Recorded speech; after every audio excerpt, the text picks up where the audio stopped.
El día que el doctor pronunció la palabra irreversible, el mundo del millonario Esteban Rivas se quedó en silencio, como si alguien hubiera bajado el volumen de la realidad. Su hijo Mateo, de apenas 8 años, yacía inmóvil en la cama del hospital, con la mirada fija en el techo, atrapado en un cuerpo que ya no le respondía. Los mejores especialistas de Nueva York habían pasado por esa habitación. Neurólogos famosos, terapeutas traídos en jets privados, científicos que hablaban de ensayos experimentales. Ninguno tenía una respuesta. El accidente había sido brutal, una fracción de segundo, un choque absurdo, y la vida perfecta de Esteban se partió en dos. Él estaba acostumbrado a comprar soluciones, empresas en quiebra, voluntades políticas, silencios incómodos. Pero no podía comprar el movimiento de las piernas de su hijo. Y eso lo estaba destruyendo por dentro. En su mansión, el ambiente cambió por completo. Los pasillos que antes resonaban con risas ahora eran corredores de pasos suaves y susurros. El personal caminaba con cuidado, como si el dolor pudiera despertarse con un ruido fuerte. Fue entonces cuando Clara llegó a trabajar como sirvienta. Nadie le prestó demasiada atención el primer día. Era una mujer sencilla, de mirada firme, manos gastadas por años de trabajo y una voz sorprendentemente tranquila. Venía recomendada por una agencia, pero su presencia tenía algo distinto, algo que no encajaba con el lujo frío de la casa. Clara observó todo en silencio, las paredes llenas de arte carísimo, el olor a desinfectante que aún seguía a Esteban desde el hospital y, sobre todo, la habitación de Mateo. La primera vez que Clara entró al cuarto del niño fue para limpiar. Se detuvo al verlo. Mateo no hablaba, no se movía, pero sus ojos estaban vivos. Había miedo en ellos, pero también una súplica muda. Clara sintió un nudo en el pecho. Se acercó despacio, como quien se aproxima a un animal herido. «Hola, campeón», susurró.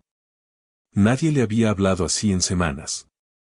Los médicos hablaban sobre él, los terapeutas lo movían, su padre lo miraba con desesperación, pero nadie le hablaba a él.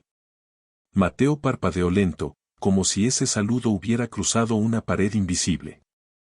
Desde ese día, Clara empezó a quedarse unos minutos extra cada vez que limpiaba. Le hablaba de cosas pequeñas, del clima, del tráfico, de una paloma que había visto pelear por una migaja. Parecían tonterías, pero en esas palabras había vida. Mateo no respondía, pero sus ojos seguían cada sonido.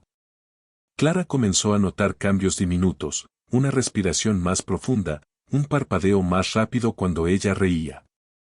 Eran señales que nadie más veía porque nadie más estaba mirando con ese tipo de atención.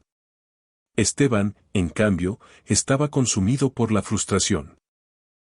Cada noche se sentaba en su oficina con una botella a medio terminar y expedientes médicos abiertos sobre el escritorio. Su imperio empresarial seguía creciendo, pero él sentía que todo era inútil. ¿De qué servía ser uno de los hombres más ricos del país si no podía devolverle a su hijo algo tan básico como mover una mano? Una noche, al pasar frente a la habitación de Mateo, escuchó la voz de Clara. Se detuvo. Ella le estaba contando una historia inventada sobre un astronauta que no podía caminar en la Tierra, pero que en el espacio flotaba libre. Esteban abrió la puerta con brusquedad. «¿Qué está haciendo?», preguntó con dureza. Clara se levantó de inmediato. «Hablando con él, señor».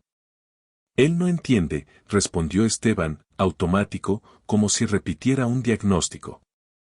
Clara lo miró directo a los ojos, sin desafío, pero sin miedo. «Sí entiende.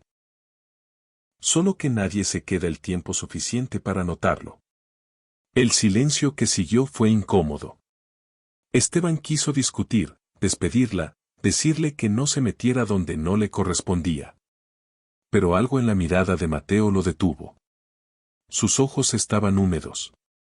No de dolor, de emoción. Era la primera reacción tan clara que veía en semanas. Esteban sintió un golpe en el pecho. 5 minutos más, murmuró finalmente, y salió. Esa noche no pudo dormir. La voz de Clara repitiendo la historia del astronauta le daba vueltas en la cabeza. Por primera vez desde el accidente, una idea peligrosa se abrió paso, ¿y si los médicos no lo sabían todo? ¿Y si aún quedaba algo por intentar? Al día siguiente, observó en secreto desde el pasillo. Clara no hacía tratamientos sofisticados ni usaba tecnología. Solo le hablaba, le cantaba bajito, le movía los dedos con una paciencia infinita. Y Mateo, respondía. No con movimientos grandes, pero su mirada estaba despierta, conectada. Los especialistas habían dicho que la recuperación era imposible. Ningún millonario había logrado revertir un caso así, ni con dinero ni con ciencia. Pero en ese cuarto, una sirvienta estaba logrando algo que desafiaba cada informe médico, estaba trayendo de vuelta la chispa de un niño que el mundo ya había dado por perdido. Y Esteban, por primera vez, sintió una mezcla extraña de esperanza y miedo. Porque si Clara tenía razón, significaba que aún no había hecho todo lo posible, y que tal vez la salvación de su hijo no vendría de un laboratorio millonario, sino del corazón terco de una mujer que se negaba a rendirse. Si esta historia ya te está atrapando y quieres descubrir cómo una simple sirvienta desafiará a la ciencia, al dinero y al destino mismo, suscríbete al canal ahora mismo. Lo que viene en los próximos capítulos no solo te va a sorprender. Te va a recordar que a veces los milagros nacen donde nadie está mirando. Los cambios empezaron tan pequeños que cualquiera los habría descartado como coincidencias, pero Clara no creía en coincidencias. Ella creía en insistencia. Cada mañana entraba a la habitación de Mateo antes que los terapeutas, antes que los enfermeros, antes incluso que su propio padre. Abría las cortinas despacio para que la luz no lo lastimara y decía siempre la misma frase. Buenos días, campeón, hoy vamos a ganar 1 milímetro. No hablaba de pasos gigantes ni de milagros inmediatos. Hablaba de milímetros. Y en ese lenguaje humilde, Mateo empezó a construir su regreso. Clara le masajeaba las manos con una delicadeza casi ritual. Sus dedos conocían el mapa del cuerpo del niño como si leyeran braille.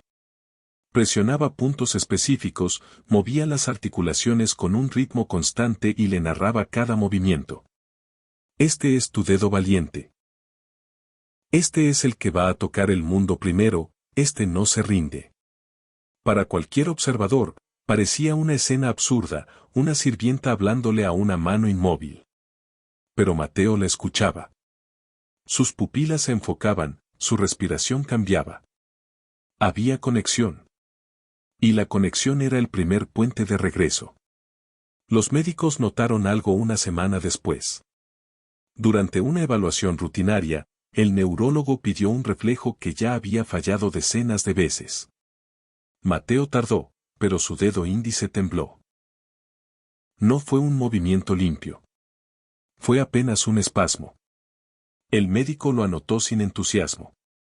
Actividad nerviosa residual, murmuró. Para él era un dato clínico. Para Clara, era una victoria. Para Esteban, era una grieta en el muro de lo imposible. Esa noche, Esteban llamó a una reunión urgente con su equipo médico. Quería explicaciones. Quería porcentajes. Quería garantías. Los especialistas hablaron en su lenguaje técnico, plasticidad neuronal, estímulos repetitivos, respuestas atípicas. Nadie prometió nada. Nadie se atrevió a decir la palabra recuperación. Pero ya no decían irreversible con la misma seguridad. Y eso era suficiente para encender algo feroz en el pecho de Esteban. Sin embargo, no todos estaban contentos. La jefa del personal doméstico empezó a quejarse. Decía que Clara perdía tiempo en la habitación del niño. Que su trabajo era limpiar, no jugar a ser terapeuta. El comentario llegó a oídos de Esteban junto con una recomendación. Reemplazarla por alguien más profesional. Esteban dudó. El hombre que había construido un imperio confiando en la eficiencia estaba a punto de despedir a la única persona que parecía lograr avances reales. Decidió observar una vez más antes de tomar la decisión. Entró sin hacer ruido. Clara estaba sentada junto a la cama, sosteniendo un pequeño coche de juguete. Lo movía lentamente sobre la sábana. Vamos, Mateo. Síguelo con la mirada, eso es, tú puedes. Sus palabras no eran órdenes. Eran invitaciones. El niño, con un esfuerzo visible, movió los ojos. Siguió el coche. Centímetro a centímetro. Cuando lo logró, Clara sonrió como si hubiera presenciado el mayor espectáculo del mundo. Y en ese instante, Mateo soltó un sonido. No era una palabra. Era un suspiro roto, pero era intencional. Esteban sintió que el aire se le iba del cuerpo. El médico más caro del país no había logrado eso. Una sirvienta sí. Ese fue el momento en que entendió que estaba viendo algo que el dinero no sabía comprar, fe aplicada con disciplina. Clara no trabajaba desde la lástima, trabajaba desde la convicción brutal de que Mateo seguía ahí, entero, esperando ser rescatado. Y ella no pensaba irse. A partir de ese día, Esteban le dio permiso explícito para continuar. Más que permiso, recursos. Ofreció traer equipos, especialistas que trabajaran bajo las instrucciones de Clara. Ella aceptó solo una cosa, tiempo. No lo llenen de máquinas, dijo con calma. Primero devuélvanle el deseo de moverse. El cuerpo sigue a la voluntad. Era una frase simple. Pero nadie en esa mansión se atrevió a discutirla. Las sesiones se volvieron más intensas. Clara convirtió la rehabilitación en juego. Cada movimiento era una misión secreta. Cada reflejo, una conquista. Mateo empezó a responder con microgestos, una ceja que se elevaba, un labio que temblaba, una lágrima que caía cuando Clara celebraba demasiado fuerte. Eran señales de que la mente del niño estaba peleando por volver a casa. Y mientras eso ocurría, Esteban cambiaba también. Empezó a sentarse en el suelo junto a la cama, dejando de lado el traje, el teléfono, el mundo exterior. Aprendió a hablarle a su hijo sin miedo. A reírse de los intentos fallidos. A celebrar lo invisible.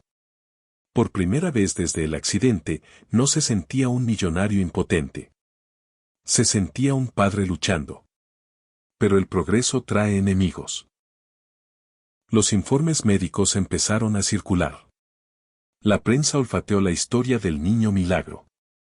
Y con la atención llegaron las presiones, clínicas queriendo apropiarse del caso, científicos pidiendo acceso exclusivo, inversionistas ofreciendo tratamientos experimentales. Todos querían una parte del milagro, incluso antes de que fuera un milagro completo. Clara lo vio venir. Y supo que lo más difícil no sería mover el cuerpo de Mateo. Sería proteger su alma del circo que se acercaba. El verdadero desafío apenas comenzaba. Si quieres seguir este viaje y descubrir hasta dónde puede llegar la fuerza de alguien que se niega a rendirse, suscríbete al canal. Porque lo que viene no es solo una recuperación, es una batalla entre el corazón humano y un mundo que quiere convertir los milagros en negocio.